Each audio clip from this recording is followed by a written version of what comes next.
ফেতরা শস্য দিয়ে দিতে হবে, টাকা নয়। টাকা দিয়ে ফেতরা আদায় হবে না, টাকা দিয়ে ফেতরা আদায় হবে না, টাকা দিয়ে ফেতরা আদায় হবে না। সারা পৃথিবীর মানুষ সবাই যদি টাকা দিয়ে ফেতরা দেয়, সবাই পাপী।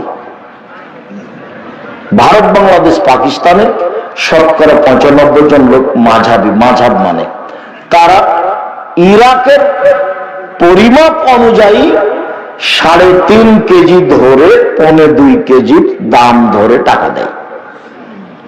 ওরা মাঝাব মানতে মজবুত, যার কারণে বিবেচনা করা লাগে না। বস সেই কালে মুআবিয়া রাদিয়াল্লাহু, সেই কালে আবু সাঈদ খুদরি রাদিয়াল্লাহু তাআলা মুআবিয়ার কথা মানেননি, বলেছেন যে যার রাসূলের যুগে করেছি করবই। 100 শস্য, 100 গম, 100 চাউল, 100 পনির, 100 খাদ্য, মানে 100 আটা, যেটা সহজ হয় 100। যেটা সৌদি আরবের মদিনার 2.5 কেজি বা 2 কেজি 400 গ্রাম।